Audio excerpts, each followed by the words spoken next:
తేదీ జనవరి 14, 2025. వారం మంగళవారం. తిథి బహుళపాడ్యమి రాత్రి 3:21 వరకు. నక్షత్రం పునర్వసు నక్షత్రం ఉదయం 10:16 వరకు. వర్జ్యం సాయంత్రం 6:20 నుండి 7:57 వరకు. దుర్ముహూర్తం ఉదయం 8:54 నుండి 9:39 వరకు మరియు రాత్రి 10:59 నుండి 11:51 వరకు. శుభ సమయం ఉదయం 7:55 నుండి 9 గంటల వరకు మరియు సాయంత్రం 5:30 నుండి 6:15 వరకు. రాశి ఫలాలు. మేషరాశి.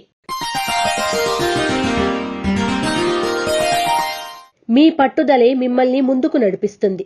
ఆరోగ్యం విషయంలో జాగ్రత్తలు అవసరం.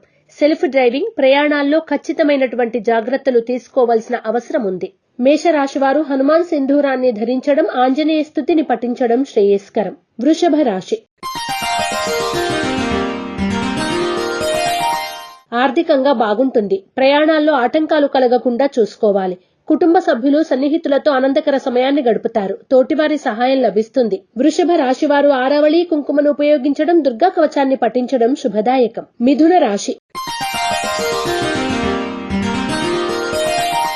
ఒక వార్త మీ ఇంట్లో ఆనందాన్ని నింపుతుంది. బంధుమిత్రులతో కలిసి ప్రయాణాలు చేస్తారు. మీ రంగంలో అనుకున్న ఫలితాలు సాధిస్తారు. చిన్న చిన్న ఆటంకాలు ఎదురయ్యే సూచనలు ఉన్నాయి. మిథున రాశివారు హనుమాన్ వత్తులతో దీపారాధన చేయడం, హనుమాన్ చాలీసాను పఠించడం శుభదాయకం. కర్కాటక రాశి.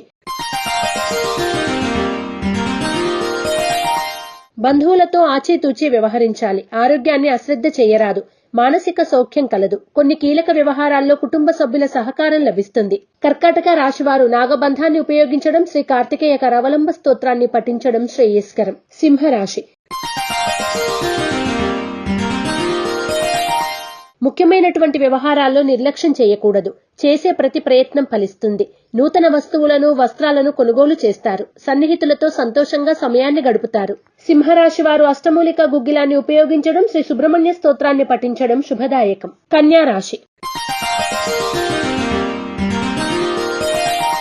కుటుంబ సభ్యుల యొక్క ఆదరాభిమానాలు మీపై ఉంటాయి. విందులు వినోదాల్లో పాల్గొంటారు. దూరపు బంధువులను కలుసుకుంటారు. దురలవాట్లకు దూరంగా ఉండాలి. కన్యా రాశి వారు సర్పదోష నివారణ చూర్ణాన్ని ఉపయోగించడం, శ్రీ సుబ్రహ్మణ్య అష్టకాన్ని పఠించడం శ్రేయస్కరం. తులారాశి.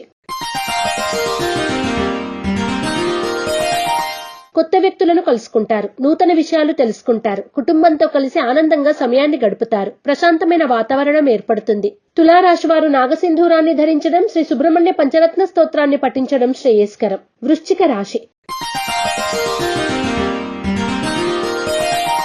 మానసికమైన ఆనందం ఏర్పడుతుంది. ప్రయాణాల్లో తగిన జాగ్రత్తలు తీసుకోవాలి. నూతనమైన వస్తువులు, వస్త్రాలు, ఆభరణాలు కొనుగోలు చేస్తారు. ఆరోగ్యం విషయంలో తగిన జాగ్రత్తలు అవసరం. వృశ్చిక రాశివారు త్రిశూల్ని ఉపయోగించడం, శ్రీ సుబ్రహ్మణ్య భుజంగ స్తోత్రాన్ని పఠించడం శ్రేయస్కరం. ధనుస్సు రాశి. చిన్ననాటి మిత్రులతో కలిసి ఆనందంగా సమయాన్ని గడుపుతారు. విందు వినోదాల్లో పాల్గొంటారు. అవసరానికి డబ్బు చేతికందుతుంది. కొంతమంది వ్యక్తులతో వాదులాట ఏర్పడే సూచన ఉంది. ధనుస్సు రాశి వారు నవగ్రహ వత్తులతో దీపారాధన చేయడం, నవగ్రహ స్తోత్రాన్ని పఠించడం శ్రేయస్కరం. మకర రాశి. కొన్ని విషయాల్లో అనవసరంగా డబ్బు ఖర్చయ్యే సూచనలు ఉన్నాయి. జాగ్రత్త వహించాలి. ప్రయాణాల్లో తొందరపాటు తగదు. ఆరోగ్యం పట్ల జాగ్రత్త వహించాలి. మకర రాశి వారు ఐశ్వర్య నాగిని ఉపయోగించడం, గోసేవ చేయడం శుభదాయకం. కుంభరాశి. సెంటిమెంట్ వస్తువుల భద్రత విషయంలో జాగ్రత్తలు అవసరం. జీవిత భాగస్వామితో స్వల్పమైన మాట పట్టింపులు వచ్చే సూచనలు ఉన్నాయి. సెల్ఫ్ డ్రైవింగ్ విషయంలో తగిన జాగ్రత్తలు అవసరం. కుంభరాశి వారు ఎరుపు మరియు పసుపు రంగు వత్తులతో దీపారాధన చేయడం, ఇష్టదేవత ఆలయ సందర్శనం చేయడం శ్రేయస్కరం. మీనరాశి. స్వల్ప ధన వ్యయ సూచన ఉంది. బంధువులతో, స్నేహితులతో ఆనందకరమైన సమయాన్ని గడుపుతారు. విందు వినోదాల్లో పాల్గొంటారు. దైవ దర్శనాలు చేసుకుంటారు. ఆధ్యాత్మిక చింతన కలిగి ఉంటారు. మీనరాశి వారు శ్రీలక్ష్మీ చందనాన్ని ఉపయోగించడం, లలితా సహస్రనామ పారాయణ చేయడం శ్రేయస్కరం. ePoojaStore.in పసుపు కుంకుమ నుంచి దేవతా విగ్రహాల దాకా అన్ని రకాల పూజలు, వ్రతాలు, వివాహం, గృహప్రవేశం, హోమాది శుభకార్యాలకు కావలసిన పూజా సామాగ్రి అంతా ఒక్క క్లిక్ తో మీ ఇంటి వద్దకే. నేడే ఆర్డర్ చేయండి మీ ePoojaStore.in లో. One stop for all puja needs.